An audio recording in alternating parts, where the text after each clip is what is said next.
जय श्री कृष्णा। जय माता दी दोस्तों। आइए जानते हैं मकर संक्रांति की दो पुरानी कथाएं। ज्योतिष शास्त्र के अनुसार मकर संक्रांति के दिन सूर्य शनि देव के घर आते हैं। इस दिन सूर्य शनि की राशि मकर में प्रवेश करेंगे। आपको बता दें कि पहले शनि देव की राशि कुंभ थी, लेकिन जब सूर्य देव शनि देव से प्रसन्न हुए तो उन्होंने उन्हें एक और राशि दी, यानी मकर राशि प्रदान कर दी। मकर संक्रांति के दिन सूर्य देव और शनि की कथा पढ़ने से आप शनि दोष से काफी हद तक राहत पा सकते हैं। तो आइए सुनते हैं मकर संक्रांति की कथा। पुरानी कथा के अनुसार सूर्य देव और शनि देव में अच्छे संबंध नहीं थे। दरअसल इसका कारण था सूर्य देव का शनि की माता छाया के प्रति उनका व्यवहार। दरअसल शनि देव का रंग काला होने के कारण सूर्य देव ने उनके जन्म के दौरान कहा था कि ऐसा पुत्र मेरा नहीं हो सकता। इसके बाद से सूर्य देव ने शनि देव और उनकी माता छाया को अलग कर दिया। जिस घर में वह रहते थे उसका नाम कुंभ था। सूर्य देव के ऐसे व्यवहार से क्रोधित होकर माता छाया ने सूर्य देव को कुष्ठ रोग का श्राप दे दिया, जिससे क्रोधित होकर सूर्य देव ने छाया और शनि देव का घर कुंभ, जिसे शनि देव की राशि कहा जाता है, उसे जला दिया। इससे शनि और उनकी माता छाया को काफी कष्ट भोगना पड़ रहा था।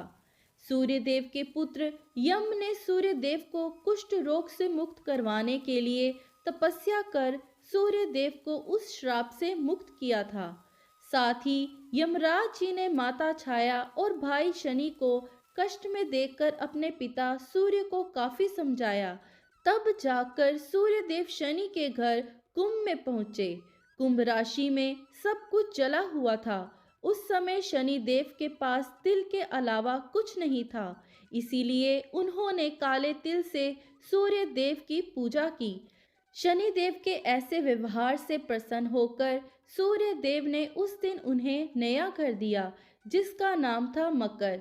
इसके बाद से ही शनि देव दो राशियों कुंभ और मकर के स्वामी हो गए। शनि देव के इस व्यवहार से प्रसन्न होकर सूर्य देव ने उन्हें यह भी कहा कि जब भी वह मकर संक्रांति के मौके पर उनके घर आएंगे तो उनका घर धन धान्य से भर जाएगा।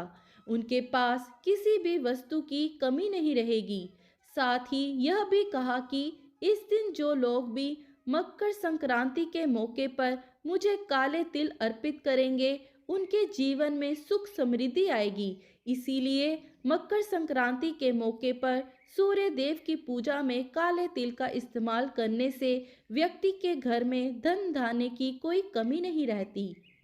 तिल के कारण ही शनि देव को उनका वैभव फिर से प्राप्त हुआ था, इसीलिए शनि देव को तिल प्रिय है। इसी समय से मकर संक्रांति पर तिल से सूर्य एवं शनि की पूजा का नियम शुरू हुआ। यहीं पर मकर संक्रांति की पहली कथा समाप्त हुई। बोलिए सूर्यदेव भगवान की जय। बोलिए शनिदेव महाराज की जय। मकर संक्रांति के दिन गंगा नदी या गंगा सागर में स्नान करने की परंपरा है। धार्मिक मान्यताओं के अनुसार मकर संक्रांति के दिन गंगा स्नान करने से 7 जन्मों के पाप भी धुल जाते हैं। इस दिन गंगा स्नान से जुड़ी बहुत ही महत्वपूर्ण पुरानी घटना है। चलिए सुनते हैं मकर संक्रांति से जुड़ी यह पुरानी कथा। पुरानी कथा के अनुसार राजा सगर अपने परोपकार और पुण्य कर्मों से तीनों लोकों में प्रसिद्ध हो गए थे। चारों ओर उनका ही गुणगान हो रहा था। इस बात से देवताओं के राजा इंद्र को चिंता होने लगी कि कहीं राजा सगर स्वर्ग के राजा न बन जाएं। इसी दौरान राजा सगर ने अश्वमेध यज्ञ का अनुष्ठान किया और उस अनुष्ठान में अपने घोड़े को विश्व विजय के लिए खुला छोड़ दिया। इंद्रदेव ने अश्वमेध यज्ञ का घोड़ा चुराकर कपिल मुनि के आश्रम के पास बांध दिया। अश्वमेध यज्ञ का घोड़ा चोरी होने की सूचना मिलने पर राजा सगर ने अपने सभी 60,000 पुत्रों को उसकी खोज में लगा दिया। वह सभी पुत्र घोड़े को खोजते हुए कपिल मुनि के आश्रम तक पहुंचे।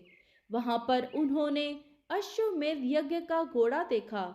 इस पर उन लोगों ने कपिल मुनि पर घोड़ा चोरी करने का आरोप लगा दिया।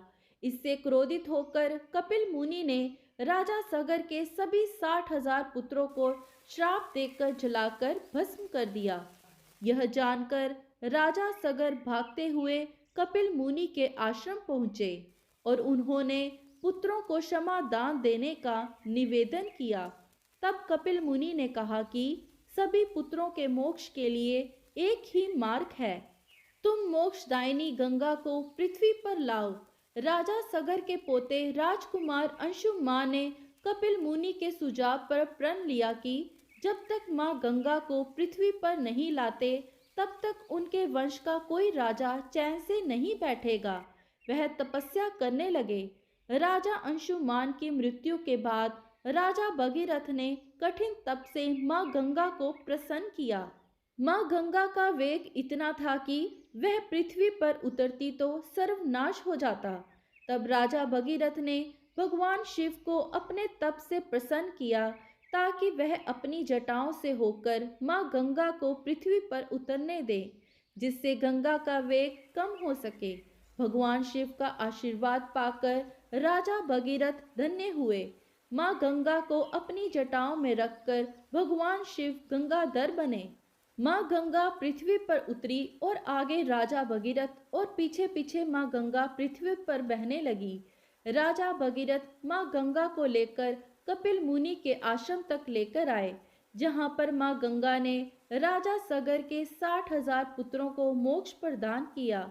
जिस दिन मां गंगा ने राजा सगर के 60,000 पुत्रों को मोक्ष दिया, उस दिन मकर संक्रांति थी। वहां से मां गंगा आगे जाकर सागर में मिल गई। जहां वह मिलती है वह जगह गंगा सागर के नाम से प्रसिद्ध है। धार्मिक मान्यताओं के अनुसार मकर संक्रांति को गंगा सागर या गंगा नदी में स्नान करने से मोक्ष की प्राप्ति होती है और 7 जन्मों के भी पाप मिट जाते हैं।